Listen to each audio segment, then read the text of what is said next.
Why did a US submarine launch a torpedo at this Iranian warship, striking the Iris Dana with a devastating blow to the stern? The answer lies in the Indian Ocean, where US Central Command is tracking every Iranian vessel. These ships pose a direct threat to Diego Garcia, home to B-2 stealth bombers. Well, even this ordinary-looking cargo ship, for instance, hides a long-range missile system right beneath its hull that can reach the US bases in a very short time. In response to these hidden dangers, the US took out 20 IRGC Navy ships and the prized Submarine Catamaran class, a high-speed, twin-hull warship armed to the teeth. On March 4th, 2026, the Indian Ocean witnessed something we haven't seen since World War II, an American submarine sinking an enemy warship with a single torpedo. Here is exactly how it went down. It's just before dawn. The Iranian frigate Iris Dana, a heavily armed Mauj-class warship, is sailing roughly 40 nautical miles off the southern coast of Sri Lanka. She's heading home after participating in a multinational naval exercise in India. But unbeknownst to her crew of around 180 sailors, they are being hunted.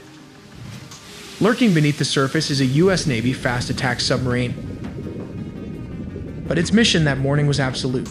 The American sublocks onto the Iranian warship. The weapon of choice, a single Mark 48 heavyweight guided torpedo. As soon as the captain gave the order, the crew fired the torpedo. Traveling at over 50 knots, the Mark 48 heavyweight torpedo cuts silently through the dark water. The crew has zero time to react. The 3,000-pound weapon strikes the Dina directly at the stern, detonating its high-explosive warhead right beneath the hull. The impact is catastrophic. In a fraction of a second, the blast vaporizes the ship's propulsion system, violently tearing the rear deck apart and sending a massive shockwave echoing across the ocean. Infrared footage released by the Pentagon shows a massive detonation blowing the rear of the vessel completely apart. The sheer force of the explosion actually lifts the warship out of the water before it violently begins sinking stern first. The timeline is brutally fast. Just before 5 o'clock a.m. local time, the torpedo strikes. At 5:08 a.m., the crippled warship issues a frantic distress call to nearby coast guards. Between 6 o'clock and 7 o'clock a.m., the Sri Lankan Navy urgently dispatches ships and aircraft for a search and rescue mission. But by the time rescuers reach the coordinates, the Iris Dana is already gone. There is no ship left to save, only life rafts and oil slick and survivors floating in the water. Ultimately, 32 sailors are rescued, but over 80 lose their lives in the dark waters. But how does a US submarine find an enemy target, using active and passive sonar to lock on and fire a torpedo? Active sonar emits pulses of sound waves that travel through the water and reflect off the target and return to the ship. By knowing the speed of sound and water and the time for the sound wave to travel to the target and back, the computers can then quickly calculate the distance between the submarine and the target in a short amount of time. But the Virginia class uses an advanced passive sonar that maps the ocean floors and minefields. Additionally, the sonar array are also attached on each side, along with the long boom array to provide quick target location and information. But how does a torpedo works explain in super basic animation. Pressurized air propels the torpedo toward its target. The piston engine with propellers maximizes the torpedo's speed. It trails a wire plugged into the weapons systems aboard the sub using data to navigate. The torpedo accelerates to 32 knots over 35 miles an hour with a range of 8 miles or 12 kilometers. As it nears its target, the wire is cut and its sonar takes over navigation. If a torpedo misses its target, it can circle back and starts hunting the target with its sonar.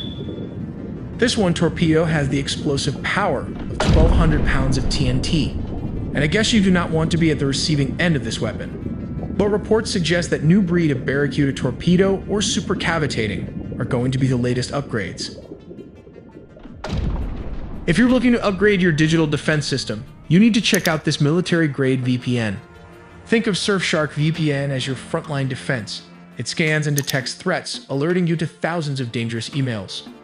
Beyond that, it includes a robust antivirus software to shield your devices from viruses, malware, and tracking by ads, bots, or third parties. Finally, with Surfshark VPN, a single subscription covers not just you, but also your friends or even your entire city if you wanted. Go to our link surfshark.com/AITele. By buying through the promo link, you will get 4 extra months free, assured by a 30-day money-back guarantee. But why exactly is the US trying to track down and destroy as many Iranian Navy ships as it can? To understand the strategy behind this, we first need to look at Iran's missile program. The Imad medium-range ballistic missile, with a range of 1,200 miles, which is around 2,000 kilometers, and the Sumar Cruise 1,500 model on Russian designs, could evade Patriot missile defenses using decoys and maneuvering warheads. These precision-guided weapons would aim to cripple American air power before it could respond effectively. Iran's strategic calculations extend beyond direct confrontation. Proxy forces such as Houthi rebels in Yemen and Iraqi militias could launch ballistic missiles or Kasif drones at Saudi bases, forcing US and allied forces to spread their resources thin. These indirect attacks would serve as diversions, complicating America's ability to mount a coordinated defense. Let's explore how Iran might target Diego Garcia, the US fortress in the Indian Ocean. As tensions rise on the high seas, Iran could turn its attention to Diego Garcia, a remote but vital US military stronghold in the Indian Ocean.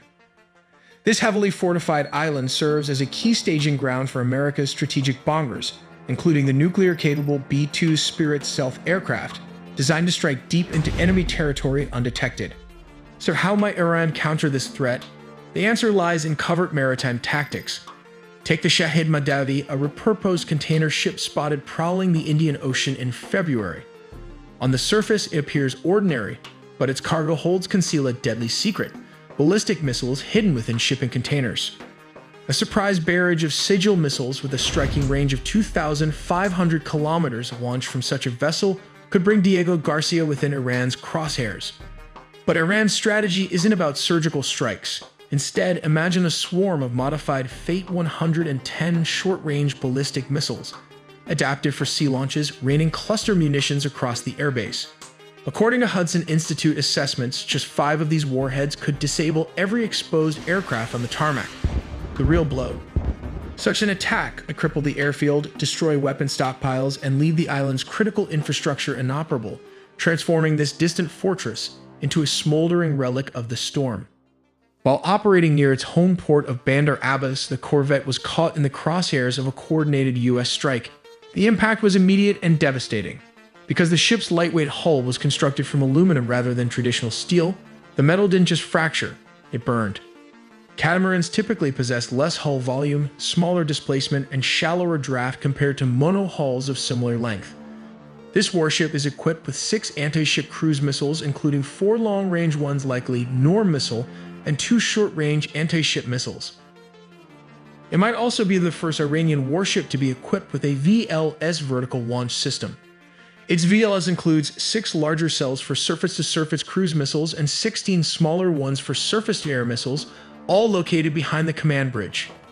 The ships are equipped with a helipad and an underlying crane designed for the deployment and retrieval of fast attack boats. They have the capacity to carry fast-moving surface vessels, along with the capability to retrieve and rearm them efficiently. But wait, that's not all. This vessel is also able to carry the Bell 4-112 heavy helicopter with anti-submarine capability, as well as various types of drones like the Shahid UAV, enhancing the combat organization of the Army, Navy, and the IRGC. This is the new Iranian IRGC vessel, the Shahid Madavi, which is a conversion of the 240-meter-long cargo vessel Sarvan. Yes, they literally took this cargo ship and re-engineered it into an amphibious vessel. Basically, it's a container ship that has been converted into a helicopter landing platform suitable for this Bell helicopter and this Sea King acquired during the Shah regime. Remember the Gulf of Oman. This Sea King was the helicopter used to take over the ship and land troops. They can also carry around 4 attack boats like this and launch multiple attack drones to strike any ship. But wait, there's more. You can also find defensive weapons like this cannon located at the front and the back. Just like the corvette, it might also have a vertical launch system used for anti-ship missiles. These ships are a threat to the US Navy, so they launch an all-out assault. First up is the Jashin. When this Iranian fast attack craft approached a US surface action group, it fired a US-made Harpoon missile, a remnant from pre-revolution armed sails.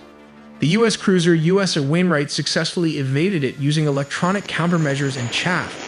The US ships instantly returned fire, sinking the Jashin in what became the world's first ever missile duel between warships. Then came the Sahand. This Iranian frigate sailed out to challenge the US fleet and fired at passing aircraft. The response was immediate. Navy attack jets and the destroyer USS Joseph Strauss swarmed the vessel, pummeling the Sahand with missiles and heavy bombs until it caught fire and ultimately sank after its own munitions detonated. Later that same afternoon, a third ship, the Submarine, tried its luck. The frigate fired a surface-to-air missile at a US jet. The pilot simply dodged the missile, looped right back around, and dropped a 500-pound laser-guided bomb directly down the ship's exhaust stack. The internal explosion completely crippled the vessel. The overarching goal behind all of this was to secure the Strait of Hormuz, the single most critical choke point for global oil. We make original videos animated by humans from scratch, so please subscribe,